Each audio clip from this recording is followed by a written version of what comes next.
এই ওই দেখ একটা হুজুর আসছে।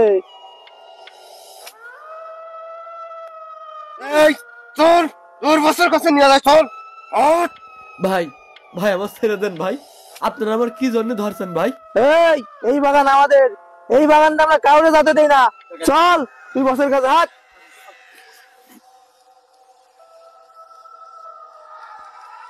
সর্দার, আমাদের বাগানে হুজুর আসছিল, ওরে ধরে আনিছি।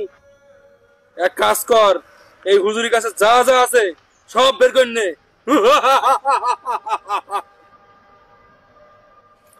এই এই কয় টাকা কি আমাদের চলবে? হুজুরি পকেটে তেমন কোনো টাকা নেই, পুরো বাগান তছনছ করে ফেল। দেখ আর কে কোন জায়গায় আছে। যা যা তোরা সব ছিটিয়ে পড়, যা।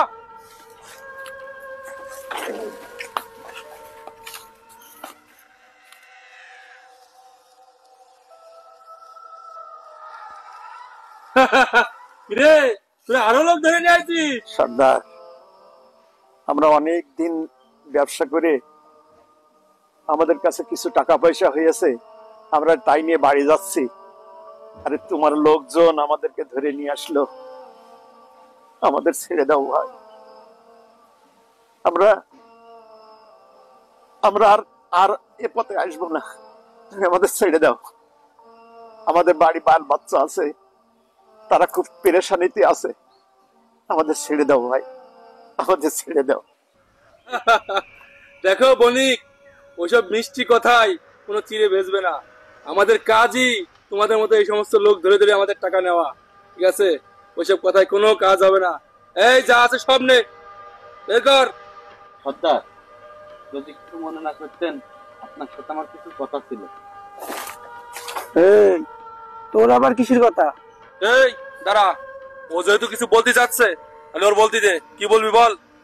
সর্দার, আপনি যে এইভাবে মানসিকতা জোর জবরদস্তি করে নিয়ে খাচ্ছেন, আপনি এটা কিসের জন্য করছেন?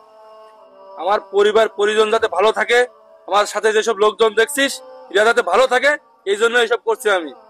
আপনি আপনার যে পরিবার পরিজনের জন্য এইভাবে মানুষের টাকা পয়সা কেড়ে নিয়ে খাচ্ছেন, এই পরিবার কি আপনার পাপের হিসাব দেবে বিচারের মাঠে?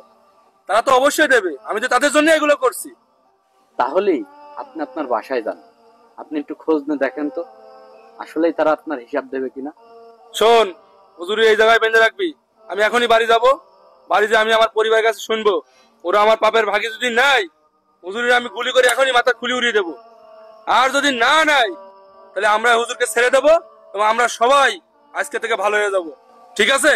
ঠিক আছে সর্দার, ঠিক আছে।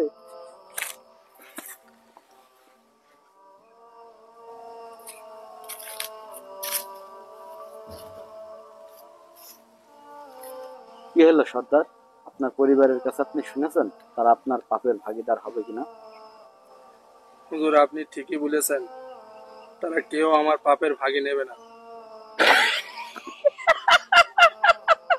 সর্দার, তুমি বলেছো আমাদের ছেড়ে দেবে, এবার তাহলে ছেড়ে দাও। শুধু আপনাদেরই না, আজকে থেকে আমরাও সবাই এই কাজ ছেড়ে দেব, না হলে মরার পরে আমরা আল্লাহর কাছে কি হিসাব দেব? সুবহানাল্লাহ, সুবহানাল্লাহ। পৃথিবীতে অনেক মানুষ আছে যারা পরিবার পরিজনকে ভালো রাখার জন্য হালাল হারাম বিবেচনা করে না, সুদ ঘুষ দেখে না। এই মানুষগুলা যেন মনে রাখে ভাই, বিচারের মাঠে সমস্ত পাপের হিসাব আপনাকেই দিতে হবে, আপনার পরিবার কিন্তু দেবে না।